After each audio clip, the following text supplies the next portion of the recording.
देवर जी,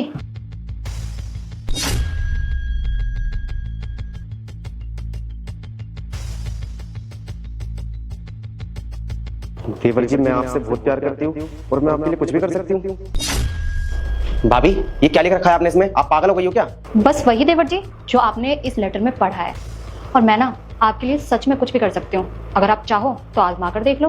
भाभी, मुझे लगता है आपका ना दिमाग खराब हो गया है, तभी आप मेरे साथ ऐसा मजाक कर रही हो। मैं मानता हूँ भाभी देवर में मजाक चलता है, लेकिन ऐसा भी नहीं चलता है। भाभी, आज तो आपने ऐसी बदतमीजी कर दी, लेकिन आज के बाद मत करना। अरे देवर जी, ये आपको मजाक लग रहा है क्या? और आपको एक बात बताऊं, आपके बारे में ऐसे ख्याल तो मेरे मन में बस जब ही से थे जब से मैं इस घर में शादी करके आई थी। बस मेरे अंदर ना आपसे ये सब बोलने की हिम्मत नहीं थी।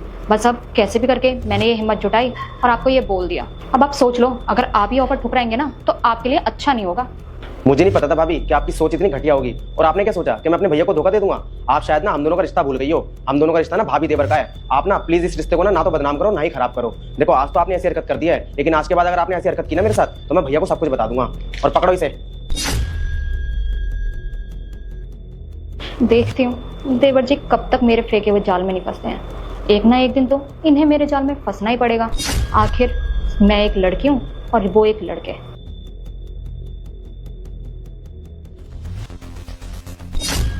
भाभी जी, आप इतनी रात को मेरे कमरे में क्या कर रही हो? क्यों देवर जी, मैं आ नहीं सकती हूँ क्या आपके रूम में? नहीं नहीं भाभी जी, ऐसी कोई बात नहीं है, आप आ सकते हो। अगर आपको कोई काम है तो मुझे बताइए। वो क्या है ना देवर जी कि जब से तुम्हारे भैया गए हैं ना जॉब के सिलसिले में बाहर, तब से ना मुझे अकेले नींद नहीं आती। बहुत अकेलापन फील होता है। तो मैं सोच रही थी कि क्यों ना आज रात मैं आपके कमरे में ही सो जाऊं। हाँ हाँ भाभी जी, कोई बात नहीं, आप मेरे कमरे में सो जाइए, मैं आपके कमरे में सो जाता हूँ। अरे नहीं नहीं देवर जी, मेरा मतलब है कि आपके कमरे में आपके पास ही सो जाऊं। क्या भाभी, आप पागल हो गई हो क्या? मैंने आपको सुबह भी समझाया था ना कि ये सब चीजें गलत हैं, मत करो। लेकिन शायद आपके ना बात समझ में नहीं आ रही है। जब मैं भैया को बता दूंगा ना सब कुछ, तब आप क्या अकल आएगी कि आपने कितनी बड़ी गलती करी है। अरे देवर जी, लगता है आप तो गुस्सा हो गए। शायद आप ना मेरी बात समझ नहीं पा रहे हो। रुको, मैं समझाती हूँ आपको अपनी बात।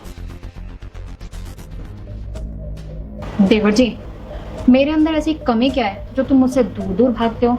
अब देखो ना, तुम्हारी वजह से मैं ये नाइट ड्रेस पहन के आई ताकि तुम्हारे दिल में मेरे लिए प्यार जगे, मेरे लिए फीलिंग्स आए। पर नहीं, तुम हो कि मुझसे दूर दूर ही रहते हो, उखड़े उखड़े रहते हो। मुझे कभी उस नजर से देखते ही नहीं हो।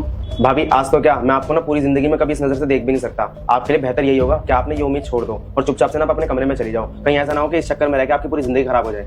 लगता है तेरा दिमाग खराब हो गया है और तेरे इस दिमाग में ना मेरी बात इतनी आसानी से घुसेगी नहीं।